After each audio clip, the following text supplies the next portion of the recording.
Welcome to the Sports Card Talk Show. Sports Card Talk Show with Kevin Anderson and Lauren Walker, the Skol Brothers. Welcome to episode 79 of the Sports Card Talk Show. We're going to do a little Monday Mount Rushmore action today. Who do we got today? We have Will at wvogs18 on YouTube and wvogs on Instagram. He's coming on to help us represent the Carolina Panthers. Oh man, that's going to be fun. Yeah, I'm pretty jacked to have Will back on the show. We just had him like a month ago. Yeah, it wasn't all that long ago. Yeah, once he heard that we were looking for somebody for the Panthers, he was like, me? Yeah. Yeah, so that's perfect, man. Yeah. I think we better dial him up, huh? Ring-a-ling-ding-dong.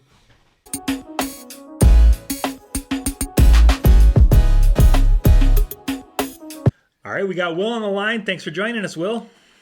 No problem, guys. No problem. Hey, man. Welcome back. Yeah, it hasn't been too long, but the Panthers came up and you're like, that's me. I'll do it.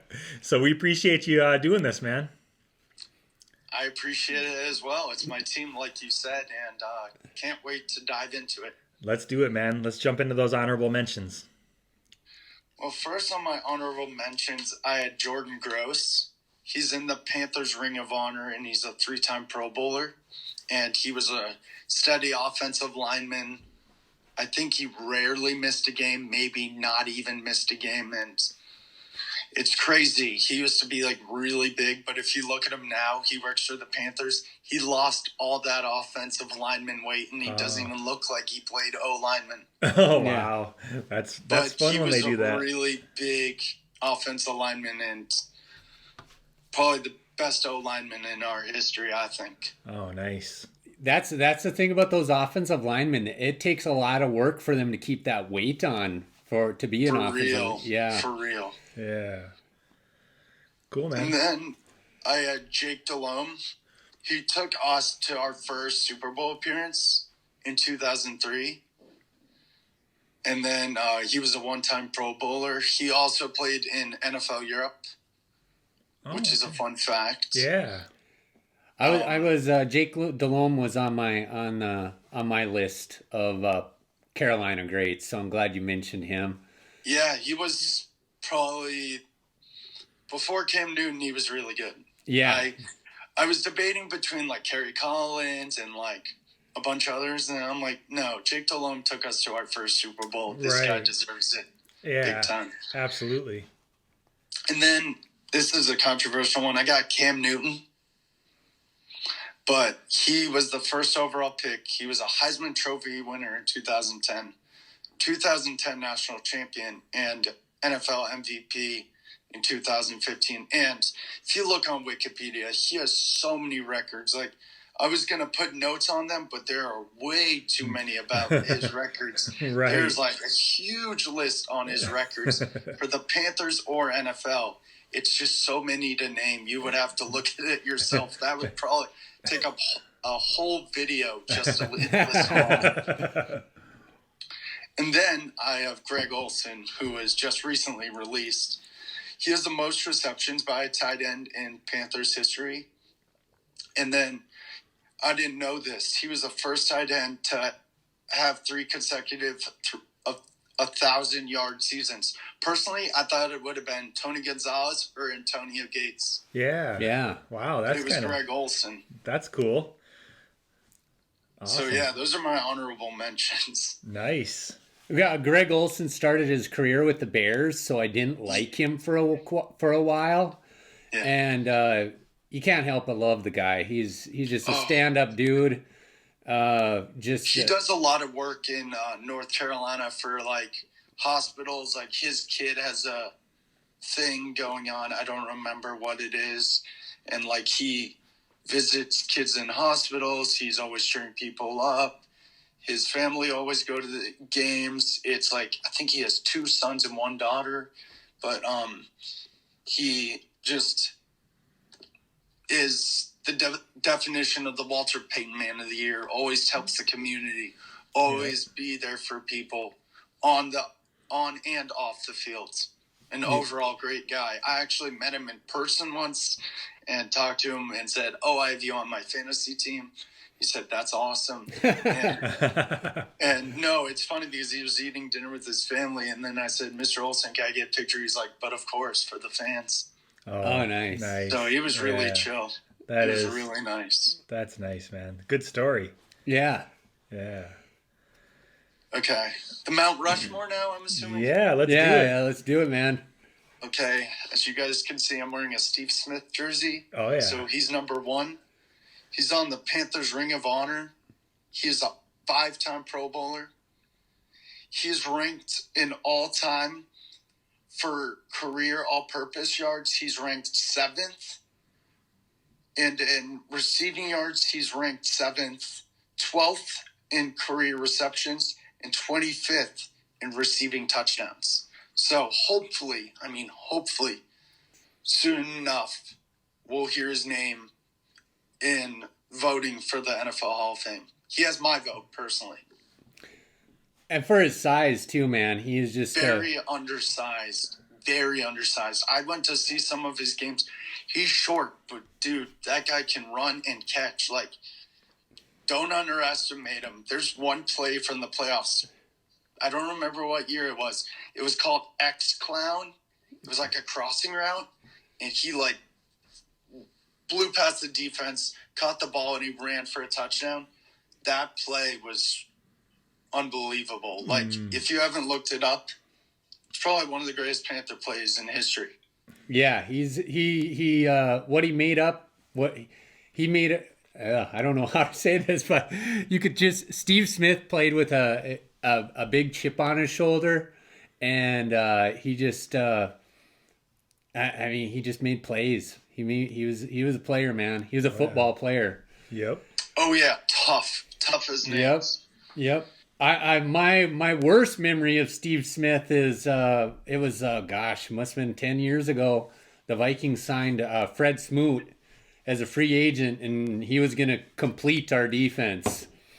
And this was before Halloween that year, because the joke after that game, because Fred Smoot got lit up by Steve Smith over and over and over again, and the joke was for Halloween that year is to dress up like Steve Smith and tie a rope with a dummy 10 yards behind you, dragging a dummy in a Fred Smoot jersey, because Steve Smith burned Fred Smoot all game long. I don't know. Do you guys remember the Monday night a few years ago? It was Panthers-Patriots, where it ended in controversy, like Luke Kuechly interfered with Rob Gronkowski, but they didn't call it. I remember Steve Smith was like burning and going past Aqib Talib like crazy, and he said the famous saying. They interviewed him, and they said, "So what do you think about Aqib Talib?" He said, "Tell him to ice up, son. Ice up, son." They made shirts that said "Ice up, son." It was the funniest thing ever. But that interview was crazy cool. Yeah, that is awesome. Cool. The next guy I have is Julius Peppers, Defensive Rookie of the Year, a 9-time Pro Bowler, and is in the 100 sacks club and is 4th in all-time sacks. And that guy was a menace to offenses. That guy would be in the backfield like nobody's business. That guy was scary, but I really enjoyed watching Julius Peppers play a lot. I have a bad memory about Julius Peppers, too. Let me guess, is it the Bears or is it the Vikings? Because I remember he played the Bears or the Packers. Which one is it? Because no, it was it's a Panthers memory, and I remember the Vikings and Julius Peppers was playing defense for the Panthers, and it seemed like Julius Peppers was there was like 9 Julius Peppers on the field, because Julius Peppers was making every single play against us. I feel like he got an interception. He was sacking our quarterback. He was getting tackles for losses. Julius Peppers is, to me, one of the greatest defensive ends of all time. Just an absolute beast of a player. Exactly. I agree 100%. Then I got Luke Kuechly. He is Defensive Player of the Year, a 7-time Pro Bowler. He was a Defensive Rookie of the Year, and he is tied for the record of most tackles in a game with 24. Oh, wow. Which is insane. Like, I don't think we'll ever see anybody be 24 unless the rest of your team defense stinks. They say, hey, you go tackle him. Hey, you go tackle him. Right. Like, that guy was a linebacking machine. And he learned from Thomas Davis, which that was a fun defensive group when they were together. Either Luke Kuechly would be on the play or Thomas Davis. Oh, yeah. Neither of them were out of it at all times. Like, Luke Kuechly knows how to read defenses like crazy. It's funny. Crazy. It's just, he's so smart. Yeah. It's crazy. I've heard people tell stories about how the quarterback calls a play and Luke Kuechly changes the defense and the quarterback has to change the play. Luke knows what the quarterback's doing. Exactly. He's in their minds. Yeah. It's crazy. I've seen the clips where they hear the quarterback and the defensive player. Oh my gosh. And the quarterback's like, do this. And Kuechly's like, adjust. It's I'm going to miss him a lot because that defensive presence. Yeah. What's great? He was just amazing. That's the second player that you've named that's been undersized for his position, too. Oh, yeah, completely. Luke's a small linebacker. Small dude, but big. Yeah. Big He muscles. played big. He played big for sure. He's aggressive. He's a tank, personally, I think. Yeah. Yeah, the NFL's going to miss him for sure. Yeah, oh yeah, for sure. And also a really nice guy off the fields. Really, I hear, like, I listen to interviews and stuff, and I really wanted to cry when I heard his retirement interview. Yeah. I just was like, man, my friend told me, I'm like, dude, you're lying to me, but it stings like crazy because I want him back as like a linebackers coach. And even our new coach, Matt Rule, said, bring him back, offer him a deal to be our linebackers coach. And I'm like, I'm all for this. Yeah. I'm all for this. Teach the young guys. Oh, yeah. Yeah. Then I got Sam Mills. I don't know if you guys know much about Sam Oh, Mills. yeah, yeah. Do the keep pounding motto, where he was a player and a coach. But when he was a coach, he had cancer, and I don't remember what year it was, but he was dying of cancer, and he was telling his speech over a victory over the Cowboys in the playoffs, like, get this done, keep pounding, you can do this, that. And after he died, or before he died, they had a cancer fund after him that's called Keep Pounding. And on the neck of every jersey, is like the back of the jersey right here. Yeah. Yep. On the new ones, it says Keep Pounding. Like, let me get my Keep Pounding bracelet.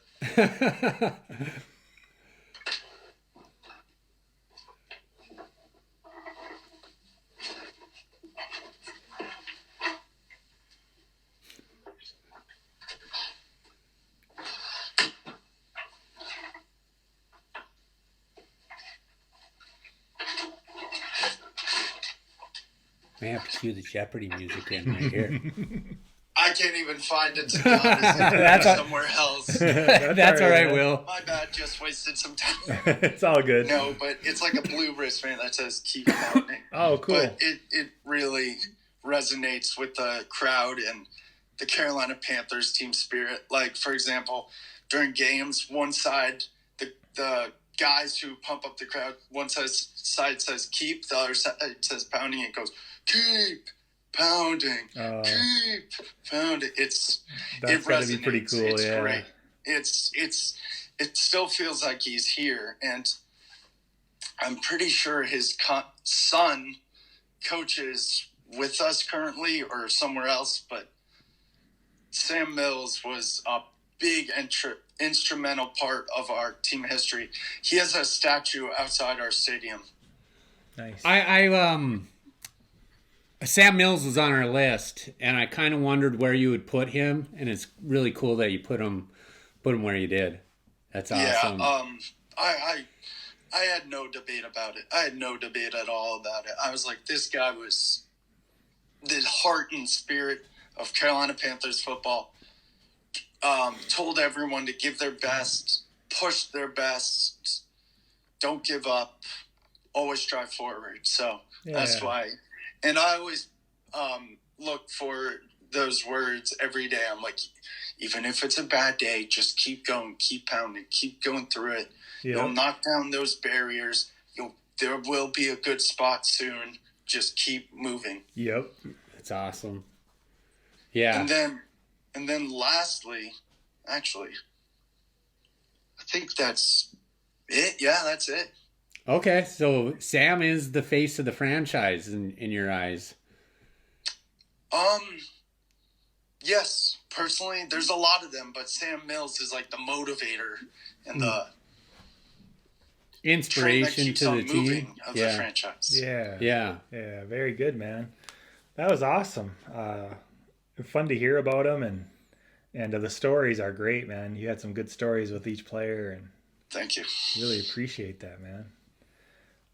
It was fun. I love doing research on sports, and I'm like, dude, this is gonna be a fun thing to work on. Yeah. You hit every name on my list for sure. I mean, there's a couple others like, as far as you got to think that Christian McCaffrey is gonna be climbing up that list soon. For sure. For sure. I was debating about McCaffrey, and I love McCaffrey, don't get me wrong. Oh, I'm sure you do. He's only got a couple of years in the league right at this point, but... Yeah, if he continues at the pace he is, he will definitely be on the Mount Rushmore. Right. But it's still too early. That's the problem. I want guys who have either retired, veteran presence, or just has done something for the team, like, throughout, like, I don't know, 5 years plus. Right. Yep. Yeah. And, like, McCaffrey's going to get there. I have a feeling McCaffrey's going to get there easily. Yep. If he keeps on this path, these guys define...